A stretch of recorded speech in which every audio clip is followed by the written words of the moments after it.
Whatever it takes to get you to try harder, read more, set your goals, and go for it. Here's the next attitude disease. Overcaution. Some people never will have much. They're too cautious. Now, you can also be too reckless, but you can also be too cautious. This is called the timid approach to life. And my caution was always the risk. Risk used to drive me right up the wall. I used to say, what if this happens? It's called the language of the poor. What if this happens? And on top of that, if this was to happen, look at the fix I'd be in. I better not try. I could always ace myself out. Then I'll tell you what changed my whole life when I finally discovered it's all risky. The minute you were born, it got risky. If you think trying is risky, wait till they hand you the bill for not trying. If you think investing is risky, wait till you get the tab for not investing. See, it's all risky. Getting married is risky. Having children is risky. Going into business is risky. Investing your money is risky. It's all risky. I'll tell you how risky life is. You're not going to get out alive. That's risky. The Englishman says, well, if that's the way it's going to work out, let's give it a go. Right, that's what it's for. Give it a go. Somebody says, yeah, but I'm looking for safety and security. Fine, then huddle in a corner. We'll cover you with a sheet, bring you 3 meals a day. And we'll protect you, feed you, look after you, care for you. We won't let anything happen to you. And you'll probably live to be 100. The guy said, well, yeah, I'd live to be 100. But what a way to live. Right. What a way to live, safe and secure. Don't ask for security. Ask for adventure. Better to live 30 years full of adventure than 100 years safe in the corner. And see, it's not important how long you live. What's important is how you live. Here's the next attitude disease. We're almost through with this motley list. In fact, we're almost through. Hang on. The next one is pessimism. Pessimism, the deadly disease of always looking on the bad side, the problem side, the difficult side, checking all the reasons why it can't be done. The poor pessimist leads an ugly life. He doesn't try to figure out what's right. He tries to figure out what's wrong. He doesn't look for virtue. He looks for faults. And when he finds them, he's delighted. How ugly. This is the poor guy who looks through the window, doesn't see the sunset. He sees the specks on the window.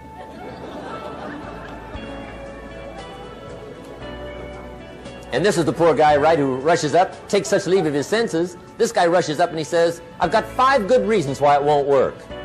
He's so dumb he doesn't know all he needs 1. He's got 5.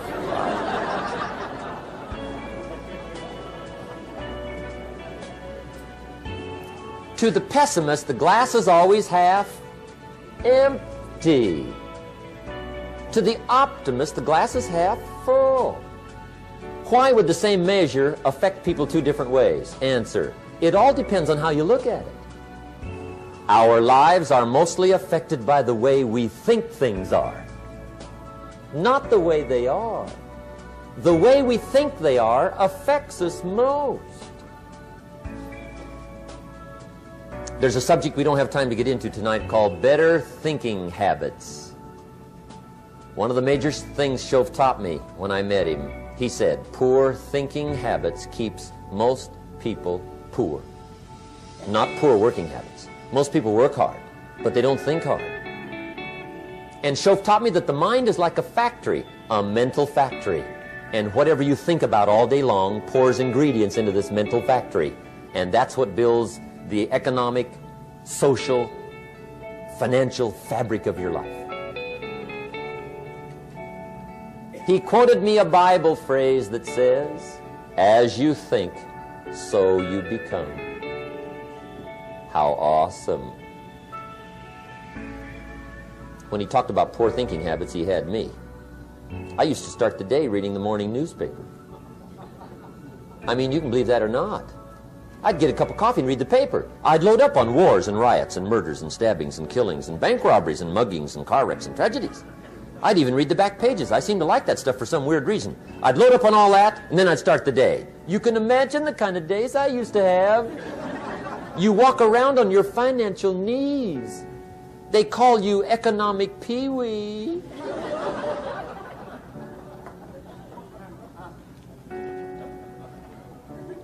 The guy says, I want to be a great leader. Wonderful. The first thing we do is follow him to his house. When we get there, we walk in and check his library, number one. Somebody says, well, why check his library? The reason is because what a man reads pours massive ingredients into his mental factory, and the fabric of his life is built from those ingredients.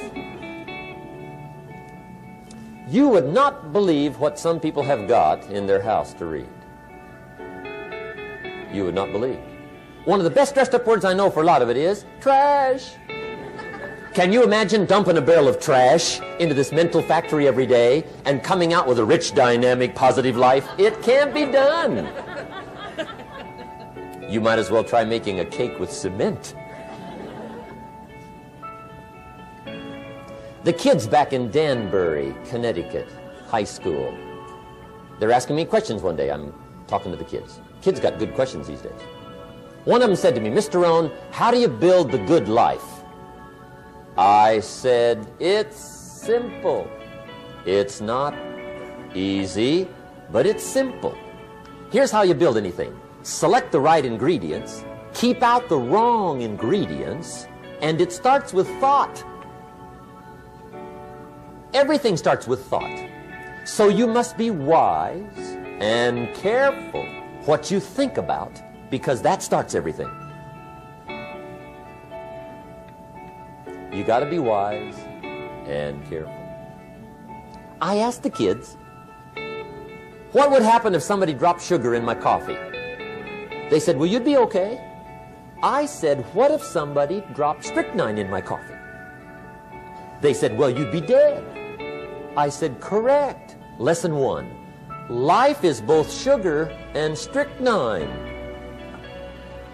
You gotta be careful.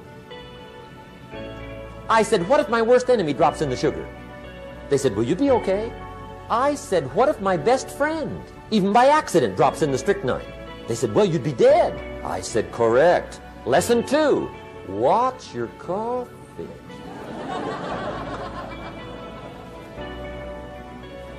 You got to be careful. See, it doesn't matter who hands you the bad stuff. It doesn't matter where you get the bad stuff. It'll still do its damage on your bank account, wherever you get it. Mr. Schoaf gave me one of the greatest phrases when I first met him when he said, Jim, every day stand guard at the door of your mind. How important. Stand guard at the door of your mind. And you decide what goes into your mental factory. Don't let anybody just dump anything they want to in your mental factory, because you've got to live with the results. Okay, here's the last disease, and we're through with this list. In fact, we're almost through. Hang on. The last subject is very brief. The last disease, but this one is deadly. Engage in this one, indulge in it even slightly, and you might as well forget the future, because it's going to forget you. Complaining, crying, whining, griping. A Bible word called murmuring. See, that'll ace your future. Spend 5 minutes complaining, and you have wasted 5. And you may have begun what's known as economic cancer of the bone. Surely they will soon haul you off into a financial desert and there let you choke on the dust of your own regret. I hope I said that well, so you won't forget. It's a deadly disease.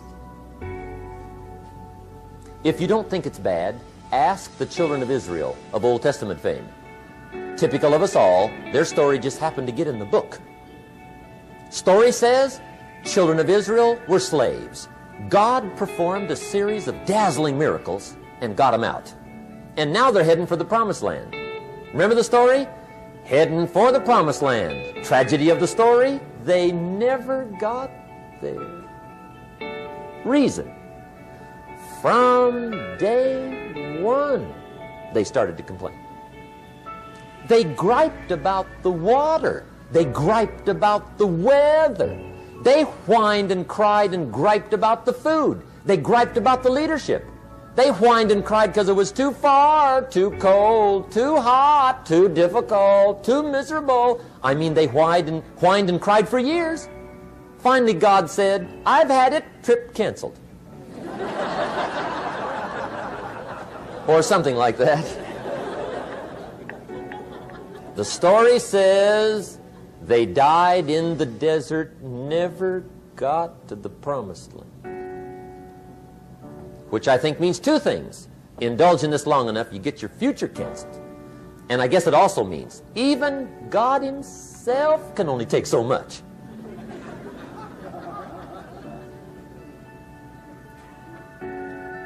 Okay. Just be on the lookout of the things that can destroy all the good you start. The war is on. And this evening, tomorrow, mentally, personally, socially, economically, you got to make sure you're winning the war. And this is part of it.